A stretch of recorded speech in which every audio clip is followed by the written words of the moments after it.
그림만 생각하셨나봐요. 아, 구독자 10만을 돌파하는 그 순간 제가 어떻게든 기성용 선수를 말을 그렇게 하면 안 버려라. 돼요. 욕심을 부리지 않아요. 몰이라는 게 아니라 재정비를 하라고 지금 누가 언제 몰이를 해?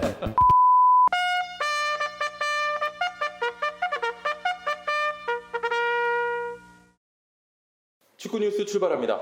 네, 기라드 기성용이 11년 만에 친정팀 FC 서울로 복귀를 했습니다. 네. 오늘은 기성용 복귀와 관련해서 차상혁 JTBC 해설위원과 서우정 기자와 함께 이야기 나눠보겠습니다. 두 분 안녕하십니까? 안녕하세요. 예. 네. 자, 첫 질문을 드려야 되는데 이제 이청용에 이어서 기성용이 복귀를 했습니다. 예. 네, 단도직입적으로 여쭤볼게요. 궁금해요. 나는 이청용과 기성용 중에 누가 더 좋다 골라주시면 됩니다. 자, 서 기자님부터 하나, 둘, 셋. 이거 골라야 돼. 네. 나 진짜 둘다 궁금해. 좋아하면 안 돼요? 나 진짜 아, 궁금해. 둘다 뭐라고 잘했어. 할지. 근데 둘 다 좋아할 수 있지만 49대 51로 조금은 누가 부를 수 있잖아요. 세졌어. 네. 자, 하나, 골라주세요. 둘, 셋. 뭐 어렵지 않잖아요. 이청용이다. 소룡. 이소룡. 아, 알겠습니다. 둘다 좋은데. 오케이. 이 소리. 양손에 들고 싶은 게 있지. 야. 오케이, 알겠습니다. 아, 좋네요, 우리 좋네요. 차 이사님. 차이사님은. 저는 기대된다. 기청용. 뭐야? 기청. 네, 두 분은 진짜 기가 찬다 진짜. 그림만 생각하셨나봐요. 그러면 그만큼 고르기가 힘들다. 아, 그쵸, 또 그쵸. 대한민국의 레전드이기 때문에 고르기 맞아요. 힘들다. 그래서 우리 유다원 아나운서 생각도 궁금해요. 저는 바로 얘기할 수 있어요. 응. 기성용. 오, 저는 드립 안 쳐요. 기성용. 네. 그럼 자, 전 이청용. 오케이. 이렇게 왜냐면- 비슷하네요. 네, 딱 어. 됐네요. 네. 구도가 맞잖아요. 저는 둘 다 좋아합니다. 저도 둘 다. 혹시나 왜냐면 두 선수 주변 관계자들이 보시면 두 분은 밥벌이 해야 돼. 그러니까 현업에 있으시려면 우린 상관없거든. 알겠습니다. 자, 이 기성용 선수가 11년 만에 복귀를 했는데요. 우리 서 기자님이 일단 기자회견 현장에 나갔다 오셨죠? 네. 현장에 가 있어요. 네. 네. 예. 어떠셨어요? 정말 엄청났어요. 약 한 100여 명에 가까운 오, 취재진들이 많이 왔네. 몰렸는데 그 서울 월드컵 경기장 지하 1층에 있는 대회의실 기자회견장에서 네. 진행했거든요. 보통 이제 그런 경기는 A매치도 상당히 강팀이 아니면은 그렇게 기자회견장이 꽉 차질 않아요. 근데 이날은 사회적 거리두기가 불가할 정도로 예. 정말 많은 취재진들이 모이면서 역시 이 11년 만에 기성용 선수의 복귀에 대한 관심을 보여줬고, 기성용 선수도 특유의 자신감 뿜뿜하고 솔직 담백한 말들로 약 40분 가량의 긴 기자회견 시간을 채웠습니다. 예. 아주 뜨거운 어떤 현장이었는데 각오는 어떻던가요? 짧게 이 표현으로 얘기를 해줄 수 있을 것 같아요. 제2의 전성기가 가능할 것 같다. 오. 네. 자신감. 예. 그렇죠. 기성용 선수가 10년이 넘는 시간을 유럽에서 활약하면서 정말 유럽 정상권으로 갈 수 있는 기회도 있었었고, 예. 많은 그런 찬스들을 뒤로하고 이제 국내로 복귀를 했는데 그 얘기를 하더라고요. 대표팀 은퇴하고 여러 동기부여가 떨어지면서 지난 1년간은 좀 제 축구 인생에서 가장 힘든 시간이 아니었나라고 생각을 했는데, 이제 K리그에 돌아와서 매주 예. 많은 기대를 갖고 지켜봐 주시는 팬들 앞에서 뛰어야 한다는 그 압박이 오히려 좋은 동기부여가 될 것 같다면서 이제 몸 상태만 회복하면은 예. 다시 좋은 기량을 보여줄 수 있을 거라고 기성용 선수 자신했습니다. 개인적으로 친하십니까? 보면 반갑게 인사하죠. 오. 안다는 거네요, 기자님을? 카톡은 없습니다. 전화 카톡은 없는데 연결이라도 좀 어렵나요? 전화 연결요. 제가 다음에 한번 해볼게요. 제가 축구 뉴스가요. 예. 구독자 10만을 돌파하는 그 순간 제가 어떻게든 기성용 선수를 솔직히 10,000명만 돼도 바로 해야 되는 거 기성용은 아닙니까? 10만 해야죠. 기성용 10만이에요. 아, 그래요? 아니 잠깐만. 네. 우리 거 10만 못 올라갈까 봐. 불신이야 불신? 믿음을 가져요. 예. 예. 기대해 보겠습니다. 알겠습니다. 예, 일단 저도 그 기사 사진으로 봤어요. 이렇게 음. 딱 유니폼 입고 한 사진을 멋지죠? 봤는데 그 FC 서울 유니폼 입은 게 굉장히 잘 어울리더라고요. 네, 축구 선수 다 이렇게 찍어요. 아, 그래요? 이청용도 이렇게 찍었고, 예. 네, 그렇죠. 네. 뭐 안 어울리는 게 이상하죠. 사실 FC 서울에서 2009년까지 뛰었고, 그리고 나서 뭐 여러 팀을 거치기는 했지만, 뭐 FC 서울이 아닌 다른 팀 유니폼을 입었던 적이 K리그에 없으니까, 뭐 당연히 어울릴 수밖에 없고, 정말 돌고 돌아서 어렵게 왔잖아요. 정말 어렵게 온 만큼 지금 FC 서울 사정이 굉장히 안 좋거든요. 12개 팀 중에 11위. 근데 사실 그 멤버를 가지고 11위를 한다는 것 자체가 팬들에게 좀 납득이 안 되는 성적이긴 그렇죠. 한데, 예. 기성용 선수가 이제 합류를 하게 되면 올라갈 일만 남은 거잖아요. 사실 여기서 더 떨어지긴 좀 어렵거든요. 예. 정말 많이 끌어올려야 될 것 같습니다. 그렇습니다. 지난 2월 FC 서울이 기성용의 국내 복귀를 타진을 했는데 결국 뭐 성사가 안 됐습니다. 당시엔 어떤 게 문제였죠? 그때 이제 기성용 사가 해외에서 이제 많이 쓰는 표현이죠. 긴 이적설에 벌어지는 뭐 논란, 갈등 이런 것들 사가라고 얘기를 하는데 예, 기성용 사가라고 했었죠. 그때 제가 이제 단독 기사로 처음 기성용 선수 복귀 타진에 대한 보도를 했었었는데, 아 단독으로? 네, 제가 적었죠. 약간 깨알 같은 저는 네, 저는 그 정도만 해, 그 정도야 전 단독 기사 했습니다. 근데 지난 2월을 다시 뭐 리마인드 할 필요 없이 이제 며칠 전 기자회견에서도 기성용 선수가 그때는 서울 구단과 갈등이 컸던 게 사실이다. 예. 솔직하게 인정을 했습니다. 당시에 기성용 선수가 이제 유럽에서의 생활, 뭐 뉴캐슬에서도 좀 주전 경쟁이 쉽지가 않고 뭐 이런 상황들에 대한 좀 아쉬움이 있어서 나 이제 K리그로 돌아가야겠다. 조금이라도 더 좋은 경기력을 갖고 있을 때 전성기에서 머지않은 지금 시점이 K리그로 돌아갈 시기라고 판단하고 이제 K리그 복귀를 타진을 했죠. 예. 유럽으로 떠날 때 서울 구단과 맺었던 그 옵션이 있습니다. K리그 돌아올 때는 가장 먼저 서울에 이제 복귀를 해야 됩니다. 그렇죠. 네, 그래서 서울과 1차적으로 협상을 했는데 구단이 그리고 코칭 스태프가 굉장히 미온적 반응을 보였어요. 거기에 기성용 선수 상당히 실망을 합니다. 네.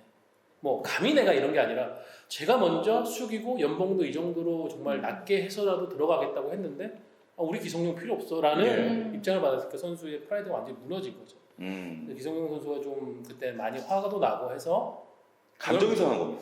감정이 상한 거죠. 감정이. 그 예. 금이 환영을 받고 싶었을 텐데. 그럼요. 필요 없다라는 그런 얘기를 들으니까 그래서 이제 전북으로 선회를 해가지고 국내 복귀를 또 타진했는데 역시 그 우선 협상에 대한 위약금이 상당히 컸어요. 그걸 도저히 풀 수가 없으니까는 이제 스페인으로 떠나서 6개월 단기 계약을 맺고 갔는데 스페인도 코로나19 등으로 사태가 많이 안 좋아지면서 다시 돌아와서 이렇게 서울 극적으로 돌아오게 됐습니다. 뭐 FC 서울과 계약을 했기 때문에 위약금 문제는 당연히 없을 거고요. 일단 계약 내용은 어떻게 됩니까? 일단 계약 내용이 3년 6개월이에요. 3년 6개월. 2023년까지. 연봉 규모는 뭐 정확하게 알려져 있지는 않지만 그래도 한 7억 원 정도라고 하는데 어떻게 계산을 해보면은 2023년까지 20억대 중반, 25억 정도? 이 정도 되는 거기 때문에 어쨌든 전체적으로 보면 적지 않은 돈을 쓴 거는 맞는 거죠. 글쎄요, 이 정도 나이, 그러니까 이 2023년까지 만약에 뛴다고 하면 30대 중반에 이제 거의 다다르는 나이예요. 기성용 선수가 좀 빠른 년생이기 때문에 만 나이가 좀 빨리 이제 나이가 드는 편이거든요. 그러니까 계약 기간 치면 거의 이제 35살에 가까워지는 나이인데 굉장히 파격적인 거라고 볼 수 있죠. 3년 6개월이라는 계약이 좀 파격적이다. 네, 계약 기간을 떠나서 일단 계약이 만료되는 시점의 나이를 감안해 본다면 일반적인 계약보다는 훨씬 더 뭐 후한 계약이라고 볼 수는 있는 거죠. 이 말씀에 어떻게 생각하십니까? 후한 계약이었다 하는데. 저는 오버페이는 아니라고 봐요. 오버페이는 아니다. 기성용 선수는 이미 뉴캐슬에서도 연봉이 30억이 넘는 선수였고 그 부분을 본인이 스스로 포기를 하고 온 거잖아요. 그렇죠. 저는 기성용 선수는 돈, 계약 기간 크게 신경 쓰지 않고 자기를 좀 존중해주고 본인이 돌아오는 것에 대해서 환영해주는 그런 분위기를 가장 기대했던 것 같아요. 그게 안 돼서 2월에 실망을 했던 거고 이번에는 구단도 적극적인 러브콜을 하면서 그런 실망감이 좀 많이 녹았죠. 저는 장기 계약을 제안한 게 아마 기성용 선수 마음을 노리는데 가장 결정적이었다고 봐요. 서울 쪽에서 장기 계약을 제안한 그게 30대 선수에게 3년 6개월 장기 계약은 유럽에서도 쉽지가 않은 계약이거든요. 그만큼 서울은 우리의 미래에서 미래를 구성하는 데 있어서 기성용이 중심에 있어. 중요하다. 선수한테 이제 메시지를 준 거니까 그 부분이고 서울은 왜 이렇게 또 그러면 자세가 바뀌었을까? 뭐 계산기를 두드려 봤는데 그걸로 다 알 수 없는 가치가 기성용에게 있다는 게 지난 5개월 동안 증명이 됐잖아요. 또 팬심도 많이 돌았었고요. 그렇죠. 일단 성적이죠. 만약에 FC 서울이 지금 뭐 상위권에 있으면 기성용 선수에게 이렇게 많은 돈을 했을까? 과연? 약간 그런 부분에서는 그런 생각도 좀 들기는 해요. 저는 이청용 선수의 활약과 그런 효과들을 보면서 서울도 재고를 하게 됐다고 생각을 하고 어떻게 보면 반성을 했다. 그리고 지금 분위기 성적뿐만이 아니라 리얼돌 사태 등을 포함해서 굉장히 지금 팀 이미지가 안 좋잖아요. 이걸 위한 돌파구로는 기성용 복귀만 한 게 없다라고 구단 수뇌부에서 판단했습니다. FC 서울의 기성용 그 어떤 위치에서 뛰게 될지가 궁금하고 또 현 전력 그리고 현재 있는 선수들과 호흡은 어떻게 예상하십니까? 일단 저는 호흡은 크게 문제가 될 것 같지는 않아요. 예, 예. 일단 기성용 선수가 높은 레벨에서 경기를 계속 뛰어왔던 선수고 물론 뭐 최근에는 부상도 있었고 공백기도 있었지만 그래도 일단 뭐 서울이라는 구단 자체도 그렇게 낯선 선수가 아니고 제일 큰 문제는 기성용 선수가 뭐 공격수는 아니잖아요. 일단 수비형 미드필더이기 때문에 지금 FC 서울이 실점이 제일 많아요. 26실점이에요. 일단 이 부분에 있어서 수비 쪽에 일단 크게 일조를 좀 해줘야 될 것 같고 예. 득점력도 굉장히 지금 떨어지거든요. 10골밖에 안 되고 거의 지금 득점력도 하위권인데 흔히 말하는 이제 딥라인 플레이메이커 그러니까 삼선에서 수비를 하지만 공격을 할 때는 그 넓은 시야를 바탕으로 해서 패스를 좀 뿌려준다든지 하나만 해서는 안 되죠. 어쨌든 많은 역할들을 좀 해줘야 될 것 같아요. 예. 기성용이 지금 어쨌든 스페인에서 돌아와서 자가 격리도 끝났고 한데 경기 공백도 있었고 아까 말씀하신 대로 발목 부상도 있었잖아요. 후유증도 아직 있을 것 같은데 실전 투입은 언제 할 수 있을 거라고 봐야 이 할까요? 부분에 대해서는 본인도 많은 얘기를 그때 기자회견에서 했어요. 빨리 돌아오고 싶고 빨리 팀에 기여하고 싶지만 일단 냉정하게 본인 스스로도 마지막 풀타임 경기가 작년 5월 리버풀전이었다. 예. 그때도 한번 기자들이 리버풀 상대로 풀타임을 뛰었었고 이러면서 웅성웅성하는 분위기였는데 그러니까 지난 1년간 기성용 선수의 경기 체력이나 경기 감각이 분명히 정상적이지 않은 건 사실이에요. 거기다가 지금 스페인에 갔는데도 코로나 때문에 사실 자가격리 기간이 문제가 아니라 거의 3-4개월 정도를 제대로 훈련이나 이런 걸 소화하지 못했거든요. 예. 그래서 거기에 대한 시간은 좀 필요한데 일단 본인이 상당히 의욕적으로 지금 제가 들은 정보로는 오전, 오후 두 차례 강도 높은 훈련을 만들고 있습니다. 예, 많은 또 도움을 받고 있고 그렇기 때문에 일단 본인의 얘기는 8월 중에는 돌아올 수 있을 것 같다. 8월 중에. 하지만 베스트 컨디션은 아닐 거다. 그거는 이제 8월 중에 돌아올 수 있는 몸 상태를 일단 만들고 경기에서 차곡차곡 감각을 만들면서 그렇게 됐을 때 이제 어느 정도 시점에는 본인이 생각하는 최고 경기력을 보여줄 수 있을 거라고 얘기를 했습니다. 일단 뭐 최용수 감독과 조율하겠죠. 뭐 그런 시간이라든지. 네, 뭐 그럴 수밖에 없는 상황이고 예. 어쨌든 뭐 1년 쓸 게 아니라 3년 이상 장기 계약으로 묶어놨기 때문에 예. 장기적으로 볼 것 같습니다. 자, 중요한 내용인데요. 기성용의 영입으로 FC 서울이 과연 바로 상위권에 올라갈 거라고 보십니까? 요거는 조금 어려운 얘기긴 한데 예, 일단 상위권이라고 하면은 아마 ABC 챔피언스 리그 경쟁권이겠죠. 그렇죠. 지금 서울이 승점 10점 11이에요. 3위가 지금 상주 상무인데 승점 24점이에요. 차이가 14점 차. 그러니까 한 상주, 포항 등이 확 부진할 때 서울이 5연승을 해야 이제 따라갈 수 있는 승점 차인데 저는 올해는 그냥 정석적인 얘기를 해드리면 올해의 서울은 재정비의 시간이라고 봐야 된다고 생각해요. 그냥 포기나. 말을 그렇게 하면 안 버려라. 되죠. 욕심을 부리지 버리라는 게 아니라 재정비를 하는 거지 누가 언제 버리래? 이 사람이. 네. 그리고 기성용 선수가 복귀를 하면서 본인의 인스타그램에 남긴 글 중에서 제가 가장 눈에 띈 게 여러분 시간이 걸리지만 분명 그날은 돌아옵니다. 그러니까 서울의 황금기가 돌아올 거다. 그러니까 시간은 걸릴 거다. 저는 올해 하반기를 팀이 리빌딩을 하고 좀 다시 준비해야 된다는 시간이 그런 기성용 선수의 생각하고 좀 소통하는 부분이 있습니다. 알겠습니다. 차위원. 글쎄요, 저도 이 질문을 봤을 때 그런 생각이 들었거든요. 상위권은 도대체 어디까지를 상위권으로 봐야 되는 건가? 4위까지 상위권인가? 물론 우승, 준우승은 올 시즌 서울에게는 거의 불가능한 미션이라고 봐야 되고요. 저는 그냥 상위 스플릿 정도에 들어가면 그나마 선전한 시즌이 되지 않을까? 왜냐하면 올 시즌은 코로나 때문에 굉장히 단축돼 있잖아요. 27라운드로 끝나기 때문에 지금 뭐 3연승, 3연패 이런 거 한번 나오면 다시는 올라가거나 들어가기 정말 쉽지 않아요. 그렇기 때문에 올 시즌은 일단 상위 스플릿에 들어가는 것만으로도 절반의 성공은 거둘 수 있는 거라고 봐도 될 것 같아요. 예.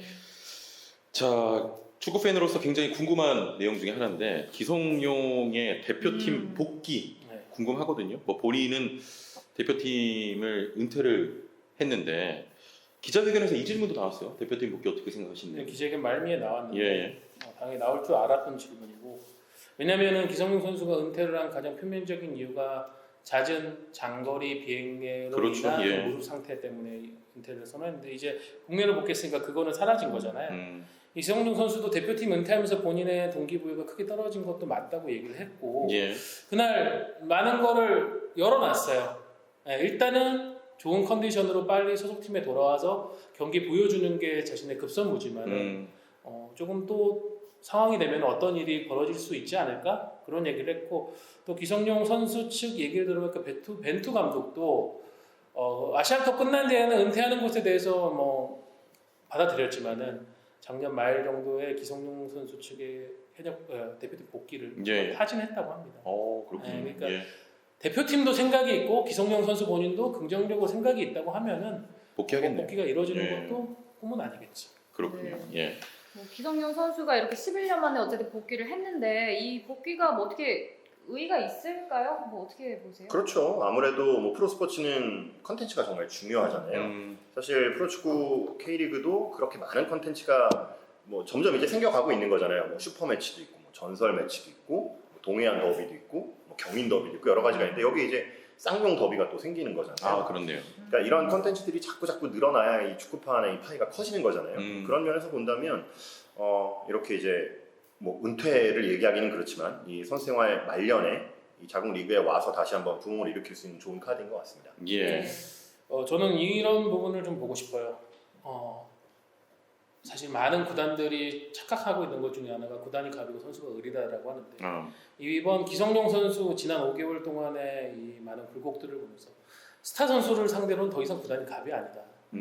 기성용 선수가 굉장히 K리그 복귀 실패하고 스페인으로 떠날 때 공항에서 남긴 말 중에 제가 되게 가슴이 아팠던 것 중에 하나가 좀 선수를 존중해 달라는 얘기를 했거든요. 자기가 네. 그걸 느끼지 못했기 때문에 실망하고 떠나는 거다라고 얘기를 했는데 이번에는 구단에서 존중해주고 선수에게 진심을 보여줬기 때문에 서로가 다시 재혼을 한 거잖아요. 네. 네, 그러니까 이렇게 좋은 선수, 명성이 있는 선수, 파급력이 큰 선수를 데리고 오는 데 있어서 구단들의 자세도 한번은 생각해볼 문제가 아니었나라는 가르침을 준 지난 5개월이었다고 생각합니다. 예, 두 분 좋은 말씀 감사합니다.